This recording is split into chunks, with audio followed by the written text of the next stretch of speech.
Hey guys, welcome back to the world of my humble companies. This is the Chilean Retro Gamer, and the game I'm going to be doing now is Gate of Doom, also known as Dark Seal on the arcade. Remember guys, this is also available on GameAnyone.com. And I'm not gonna read this myself, I'm not gonna read it aloud, you can do it yourself. It's basically tells the legend of the Gate of Doom.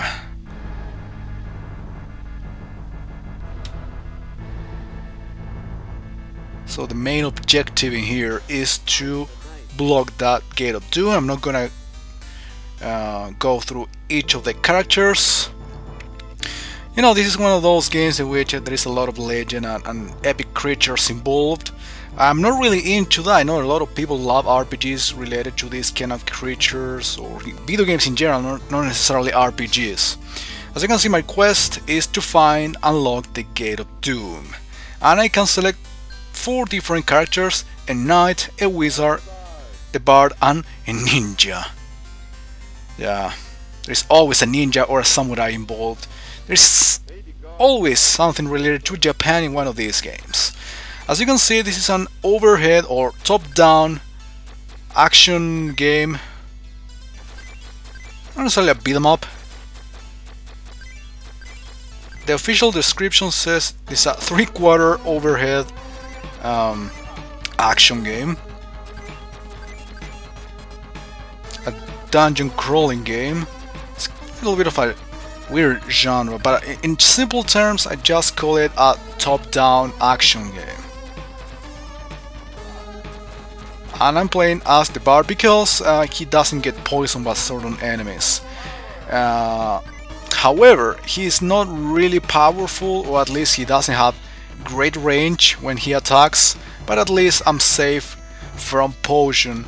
And as you can see, I have the ability, well, any character actually has the ability to turn into an elemental force.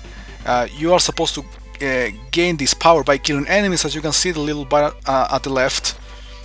So when you complete that bar, you are able with another button to turn into an elemental force. Could be a rock, could be fire, could be an animal, could be pretty much anything, or not anything, but it's random in that sense.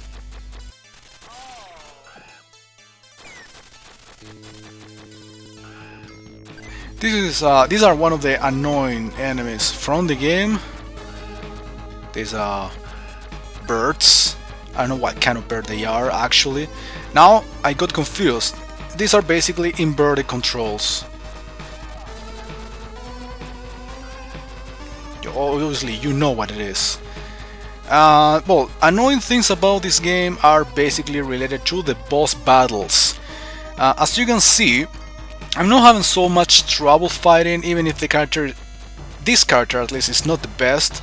Probably ninja provides a lot of, very good speed. The knight and the wizard are really powerful in their attacks. This one is not that fast, and his attacks are not the most effective ones.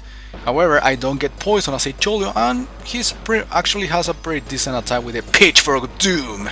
That's actually a pretty cool name. And the first boss of the game, the boss of this stage, is a flying dragon. By the way, it's one of the many dragons we're gonna be dealing with, without a doubt anyway. Yeah, bosses are annoying in these games basically, in this game, not games, basically because you get hit just a couple of times and then you die. As you can see, I have 6 energy points, or hearts, or whatever they are, and I get hit twice and I die. It's kinda gay. No, it's not kinda, it is gay. And during the normal levels I don't die much.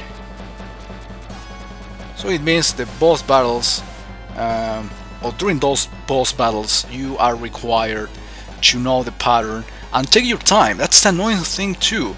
The bosses take the shitload of hits, as you can see, the energy bar at the bottom of the screen. Takes a lot of hits to beat either a mini boss, several gonna be dealing with during the game, and also the final boss on each stage. Take the shitload of hits, that's the most annoying thing perhaps. And also you have to memorize the pattern. So I'm gonna play as the bard pretty much the entire game. I'm not interested in choosing another ability from the time being. And I kill the drone with this. Stage clear, motherfucker. Hey, they kidnapped someone, a girl. Anyway, stage clear. Excellent, my heroes. That sounds okay. But your quest is not yet done. Isn't it the other way around? Done yet. You must next destroy the monster of Misty Mountain. It's basically ice. I see it's ice. Probably I'm mistaken. There's a little glitch. See black at the top of the mountain. Well, it's not supposed to be like that. It's supposed to be a snowed mountain completely. Most of MAME's games or ROMs are perfect in terms of how they run. But there are some few exceptions with some little glitches. Some of them are noticeable, but well, this is quite noticeable, but it's not serious. It's like the only glitch we can actually see in the game. And as you can see, different enemies are attacking me. This time we see sort of mushrooms, moving mushrooms. Most of the game you gotta fight skeletons, and now we see zombies and also those ice rocks coming from or falling from the top of the mountain itself.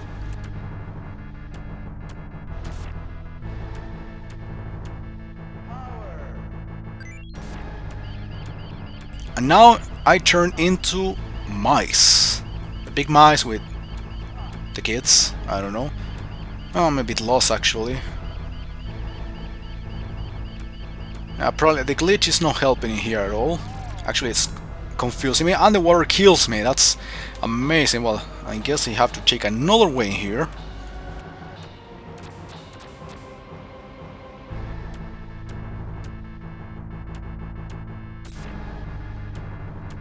And the bottom path is the one I was supposed to go to from the very beginning. Also fighting slimes, and guess what? Another boss. This is actually the mini boss, it's not the official boss of the stage. And as you can see, fucking original, but it's part of these creatures and the legend itself. Another dragon.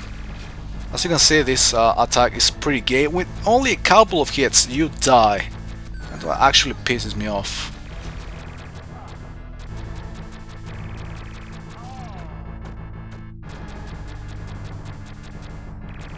Fortunately, mini bosses take less hits than normal bosses. I mean, it appears on the screen that pretty much they have this exact same amount of energy, but your hits actually are more effective against the mini bosses. So this will be just a matter of a couple of minutes, hopefully. I'm talking about the entire battle because I'm pretty much done with this. There you are. Okay, exploded tongue, doesn't make any sense. And I got a shitload of power by defeating this mini boss. Now let's go to the second part of the level. Let's go upstairs. I'm dealing with more skeletons, zombies, and mushrooms. Either actually, yeah, must be mushrooms, poison mushrooms perhaps. Not sure about it.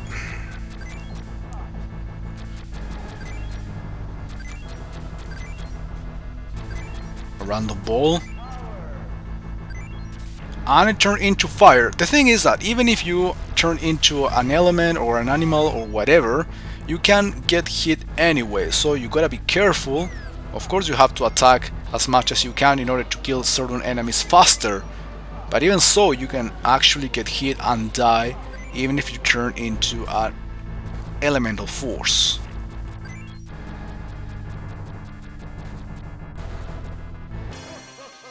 Those who dare to stand before me will die. Wake up, my faithful... Well, nobody would be able to read that fast, I believe. So, this is the second boss of the game.